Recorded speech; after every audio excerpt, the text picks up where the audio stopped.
On nous dit souvent qu'on n'a pas le choix. Ça, moi, je trouve que c'est quand on a une seule façon de voir les choses. Et mis dans tous les contextes, ça devient énervant. Du moins pour moi, là, parce que je suis une personne qui aime reconsidérer les choses pour pouvoir attaquer les problématiques sous un autre angle. Et c'est pas toujours simple là, de voir les choses autrement, de changer sa façon de penser, d'adapter sa façon d'agir ou de réagir. Mais c'est à nous de choisir de faire autrement. Et c'est possible. Restez avec moi parce que très bientôt, vous allez découvrir comment c'est possible de voir tout ça autrement.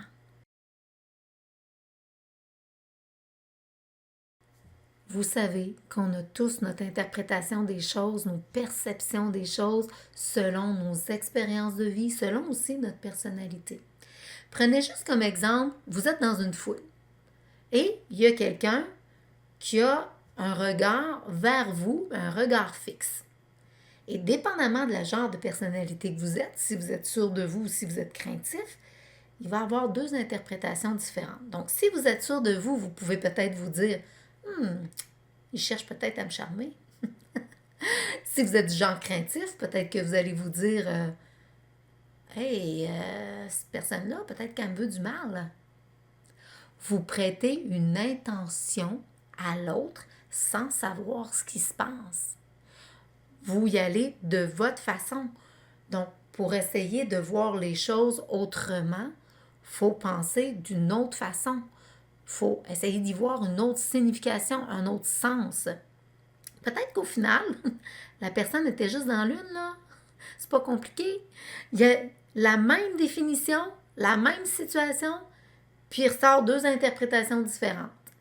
Puis l'interprétation des choses, c'est souvent ça a besoin d'être recadré, d'être reconsidéré si on veut avoir la possibilité de voir les choses autrement. Prenez juste le fait d'avoir un comportement qui...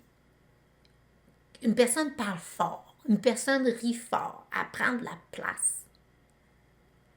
Mais si on la met dans un contexte d'un spa, c'est sûr que dans le spa, on veut que les gens soient silencieux. Fait que là, la personne dérange. Et la personne peut peut-être interpréter j'aime pas ce comportement-là parce qu'il dérange autour de moi. Ouais, mais tu le mets dans un contexte qui est dérangeant. Mais si tu ramènes le contexte, puis tu te mets dans un contexte d'un party familial, hein, d'une rencontre familiale, où là, tu parles fort, tu ris fort, ça met de la gaieté, de la bonne humeur, t'attires même le monde autour de toi, parce que ça met, c'est rassembleur. Tu rassembles les gens autour de toi parce que tu mets la bonne humeur, puis c'est rassembleur. Dans ce contexte-là, ce comportement-là, il est parfait.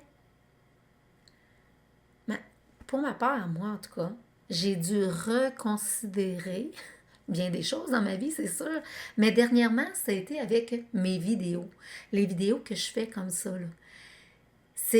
Au début, c'était tellement spontané pour moi, c'était facile, j'étais enthousiaste à les faire, j'aimais ça.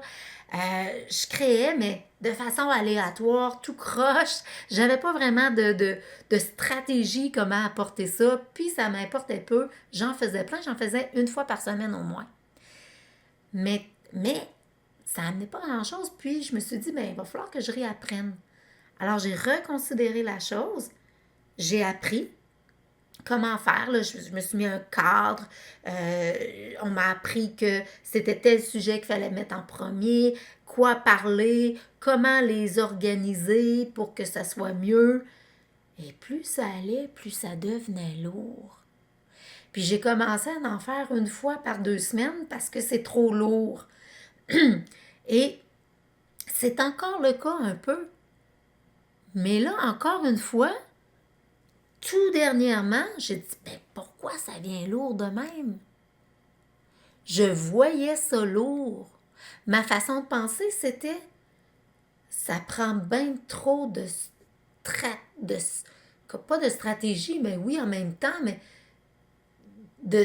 c'est bien trop encadré, j'aime pas ça, ma spontanéité est plus là, ma créativité est plus là, ça m'éteint complètement.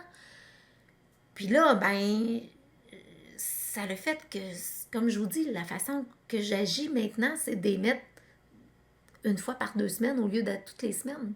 Tellement ça, ça me tannait. Je dis ça me tannait parce que, je vous l'ai dit, j'ai repensé maintenant à ma façon de faire. J'ai dit, comment je peux voir ça autrement? Comment je peux faire en sorte que je sois encore enthousiasmée? Là, j'ai pris du recul. Je me suis rattachée à mon intention première. Et mon intention première, c'était quoi? De renseigner les gens, de leur donner des petits outils ici et là, des petits trucs dans leur quotidien, d'aider le plus de gens possible, gratuitement, pour tous ceux à qui ça interpelle, ce que j'ai à offrir du moins. Et ça m'a permis d'améliorer ma façon de faire et ça devient de plus en plus facile, tellement que peut-être qu'un jour, je vais me remettre à faire des vidéos à tous les semaines. Je sais pas, mais j'ai choisi de voir ça autrement pour me donner la possibilité de faire autrement, d'avoir un mindset autrement aussi. Et je dis j'ai choisi, ouais, c'est un choix, parce que je considère que dans la vie, le choix de voir les choses, le choix de transformer sa façon de penser, le choix de réagir, sa façon de réagir autrement, ça nous appartient. Je ne sais pas si vous êtes d'accord avec ça, mais si vous êtes d'accord, vous pouvez me mettre un pouce, me dire pourquoi vous êtes d'accord, me dire pourquoi vous êtes en désaccord aussi, et on pourra en discuter. C'est toujours intéressant d'en parler avec vous. Bon, c'est sûr que il y a des gens qui ont plus de facilité que d'autres de s'adapter, de changer le vieux réflexe, parce que c'est juste un entraînement. On a un réflexe souvent de fatalité que on n'a pas le choix, qu'on se dit qu'on n'a pas le choix, on se met une fatalité et on oublie comment on peut se créer d'autres réflexes. C'est d'installer un autre réflexe de pouvoir recadrer les choses, de pouvoir reconsidérer les choses, de prendre une situation et de la voir sous tous ses angles possibles, de se donner la possibilité du autrement. Et tant qu'à parler de réflexe, j'ai quasiment le goût de vous offrir une hypnose totalement gratuitement qui vous amène à changer votre réflexe de vous taper sa tête pour la moindre petite erreur en un réflexe d'être plus tolérant envers vous-même. Cliquez là, sur le lien que je vous ai mis là, quelque part dans le descriptif, être plus tolérant avec soi-même. Puis vous allez vivre cette expérience-là. Ça va...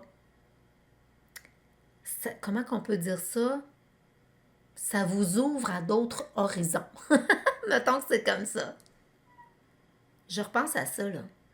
Quand je dis de ne pas se donner le choix, d'être dans la fatalité, il y a un endroit, moi, où je suis là-dedans. Puis vous allez comprendre. La seule place où moi, je ne me donne pas le choix, mais que je choisis de ne pas avoir le choix, me suivez-vous, c'est quand je me donne un but, un objectif à atteindre. Je suis tellement déterminée que je ne me donne pas le choix de faire tout ce qu'il faut faire pour atteindre l'objectif. Et dans ce choix-là, je reste quand même dans la possibilité de me donner encore des choix si je m'aperçois que ce n'est pas le bon chemin. que j'ai pris. Je me donne la permission de reconsidérer la chose, de prendre du recul, de voir ma problématique sous un autre angle pour refaire le choix nécessaire à atteindre mon but, mon objectif. Et je ne reste pas dans la fatalité. J'ai pas le choix. C'est juste que je me dois de pour ne pas faillir. Et quand on retourne à la base de je me dois, j'ai fait mes recherches à un moment donné, j'arrêtais pas de dire ça, je me dois, c'était vraiment, ça l'apportait au mot faillir. Et là, j'ai réalisé que c'était le seul endroit que je ne me donnais pas le choix quand je ne voulais pas faillir. Et je ne sais pas si vous, dans votre vie, vous avez des situations comme ça où vous vous dites « je n'ai pas le choix ». Parce que soit vous avez choisi de ne pas faillir ou X, ou soit que vous êtes dans la fatalité. J'aimerais ça vous entendre sur quand vous dites « je n'ai pas le choix » ou « on n'a pas le choix » ou « j'ai pas le choix ». J'ai quasiment le goût de vous apporter quelques suggestions pour commencer à vous donner des réflexes autrement, à instaurer, intégrer à l'intérieur de vous la possibilité de faire autrement. Quand vous arrivez devant des situations où des façons que vous voyez les choses, les façons que vous pensez, les façons que vous réagissez, quelle signification vous lui donnez? Et comment ça vous apporte à vivre ça à l'intérieur de vous avec la signification, le sens que vous lui donnez? Puis donnez-vous l'opportunité de reconsidérer ça autrement, de voir ça sous un autre angle, de penser d'une autre façon, de réagir d'une autre manière, pour donner une autre signification, un autre sens à ce qui est en train de se passer là, puis vérifier ce que ça vous fait vivre en dedans de vous. Et quand c'est pour le comportement surtout, puis que c'est un comportement qui vous dérange, vous, que vous avez, parce qu'il peut déranger les autres aux côtés, mais ce comportement-là, est-ce qu'il est utile ailleurs, dans d'autres circonstances? Je vous amène à mettre vraiment ces réflexes-là tranquillement en dedans de vous, à les instaurer, à les faire grandir, à les développer pour que ça devienne un réflexe, puis que vous n'avez même plus besoin d'y penser par après.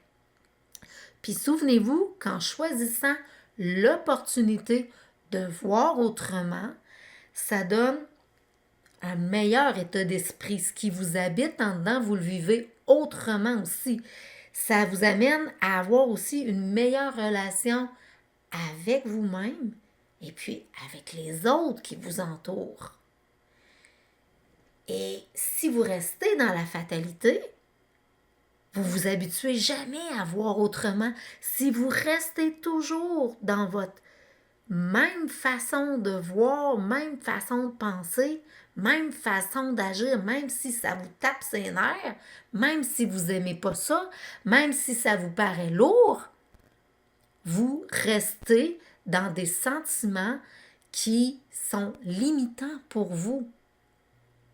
Je vous souhaite de toujours vous donner le droit de choisir le autrement. Parce que c'est un choix qui vous appartient.